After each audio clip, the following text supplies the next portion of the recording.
सर्वांचं हिंदू हृदय सम्राट शिवसेना प्रमुख बाळासाहेब ठाकरे यांच्या स्मारकामध्ये स्वागत करताना मला मनापासून आनंद होतोय।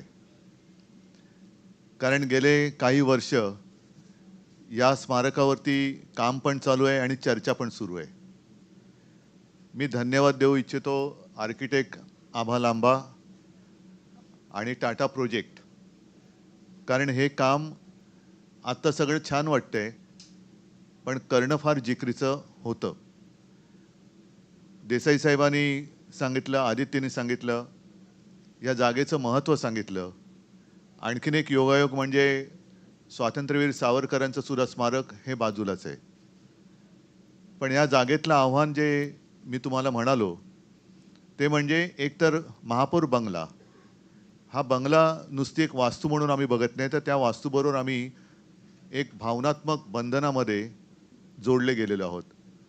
आत्ताच इथे शिवसेनेचे 4 महापौर जे या वास्तूमध्ये राहिले होते आपल्यासोबत इकडे उपस्थित आहेत। शिवसेना प्रमुखांच्या अनेक बैठका इथे झालेल्या आहेत, युतीच्या बैठका इथे झालेल्या आहेत। आणि ही जी वास्तू आहे म्हणजे महापौर बंगला, ही हेरिटेज वास्तू आहे।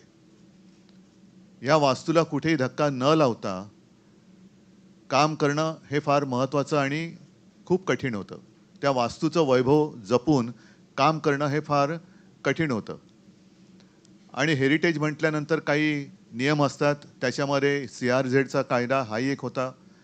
मग आम्ही असं ठरवलं, म्हणजे ही कल्पना आर्किटेक्ट आभा लांबा यांची, की आपण बेसमेंट म्हणजे भूमिगत स्मारक करूया। हे बोलायला खूप सोपं आहे, पण पाठीकडे समुद्र आहे म्हटल्यानंतर त्या समुद्राचा रेटा हा जमिनीच्या खालून सुद्धा खूप मोठा असतो। काही वर्षांपूर्वी इकडे आपण संयुक्त महाराष्ट्राचं दालन जे केलं, ते दालन झाल्यानंतर सुद्धा तिकडे रिपेअरिंग करण्याची गरज लागली, वारंवार लागली, कारण समुद्राचं पाणी जमिनीखालून त्याच्यामध्ये सगळ्या मर्यादा ओलांडून कुठून ना कुठून तरी येत होतं। तर ती खबरदारी घेणं आणि त्याच्यानंतर ही वास्तू उभी करणं हे फार जिकरीचं काम होतं। म्हणून मी आर्किटेक्ट आभा लांबा आणि टाटा प्रोजेक्ट्स या कंपनीला धन्यवाद देतोय की त्यांनी अत्यंत देखणं असं काम वेळेमध्ये टप्पा 1 पूर्ण करून दिलेलं आहे। साहजिकच आहे, 4 भिंती किंवा नुसता पुतळा म्हणजे स्मारक होत नाही। टप्पा 2चा जे काम आहे त्या कामाला आता सुरुवात होईल। या कामामध्ये आपण पूर्ण हे स्मारक बघा, संपूर्ण शिवसेना प्रमुखांचा जीवनपट, अर्थात तो काही असं गुप्त असा जीवनपट नाहीये, कारण मला आठवतंय शिवसेना प्रमुखांनी कधी आत्मचरित्र लिहिलं नाही। त्यांना अनेकदा प्रश्न विचारले जायचे की तुम्ही आपलं आत्मचरित्र का लिहित नाही? त्यांचं उत्तर असायचं, मी कपाटातला माणूस नाही, मी मैदानावरचा माणूस आहे। त्याच्यामुळे त्यांचं आयुष्य असं उघडं पुस्तक होतं। पण हे नुसतं मांडणं म्हणजे सुद्धा स्मारक नाही।